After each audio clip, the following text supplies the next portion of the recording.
बिहार में एक तरफ उथल पुथल मचा हुआ है क्योंकि 2024 के चुनाव नजदीक आते ही जा रहे हैं और बिहार जाति जनगणना करने वाला भारत का पहला राज्य भी बन गया है। इस बीच में सुबुगाहट ये भी उठ रही थी कि नीतीश कुमार उत्तर प्रदेश के प्रयागराज की फूलपुर सीट से चुनाव भी लड़ सकते हैं। उसके उलट उत्तर प्रदेश की ही राजनीति में एक ऐसे नेता का बयान अब सामने आने लगा है जो यहाँ से चुनाव यानी उत्तर प्रदेश से चुनाव लड़ने बिहार जा रहे हैं।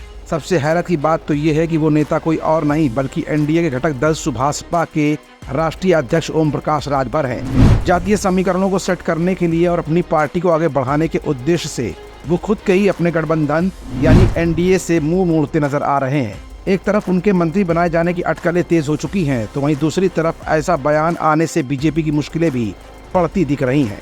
कहते हैं कि राजनीति में कोई किसी का स्थायी दोस्त और स्थायी दुश्मन नहीं होता। कुछ ऐसा ही इस समय उत्तर प्रदेश की राजनीति में भी देखने को मिल रहा है। अभी कुछ ही दिनों पहले सपा का पाला छोड़कर एनडीए का दामन थामने वाले सुभासपा अध्यक्ष ओम प्रकाश राजभर ने बड़ा बयान दिया है। राजभर का ये बयान भाजपा का टेंशन बढ़ाने वाला है।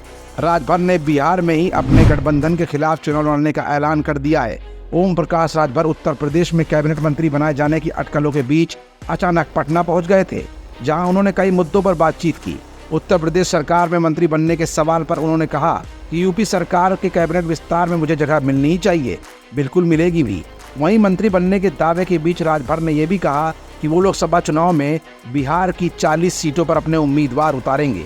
यूपी में एनडीए के साथ बिहार में एनडीए के खिलाफ होने वाले सवाल पर उन्होंने दो टूक जवाब देते हुए कहा, भाजपा के साथ गठबंधन यूपी में है, बिहार में नहीं।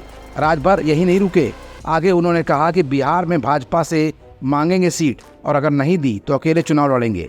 जानकारी के मुताबिक योगी सरकार इस नवरात्रि में अपने कैबिनेट का विस्तार भी कर सकती है। हालांकि अब तक इस पर कोई ठोस बयान सामने नहीं आया है। ओम प्रकाश राजभर के भाजपा से जुड़ने के बाद ही उन्हें मंत्री बनाने के कयासों का दौर जारी था। माना जा रहा है कि लोकसभा चुनाव की सुगबुगाहट से पहले योगी सरकार अपने मंत्रिमंडल में कुछ बड़े फेरबदल भी कर सकती है। योगी मंत्रिमंडल में क्या राजभर शामिल होंगे, इस पर सवाल भी उठने लगे हैं। घोसी उपचुनाव में हार के बाद राजभर और दारा सिंह चौहान दोनों ही निशानों पर थे। हालांकि बीजेपी नेतृत्व से बातचीत के दौरान राजभर लगातार मंत्री बनाए जाने का दावा कर रहे हैं। इस बीच राजभर का ये कहना कि उनका समझौता केवल उत्तर प्रदेश में है, बिहार में नहीं, कहीं न कहीं एनडीए के घटक दल होने के बावजूद विच्छेदन की राजनीति को बयां कर रहा है। अब ऐसे में देखना ये होगा कि ओम प्रकाश राजभर को यूपी सरकार में क्या पद मिलता है और ओम प्रकाश राजभर उस विभाग से कितना संतुष्ट हो पाते हैं और आखिरकार उनका अगला कदम क्या होगा, ये भी देखने वाली ही बात होगी। एसकेडी न्यूज के लिए शिखर गौतम के साथ तुषार शर्मा की रिपोर्ट।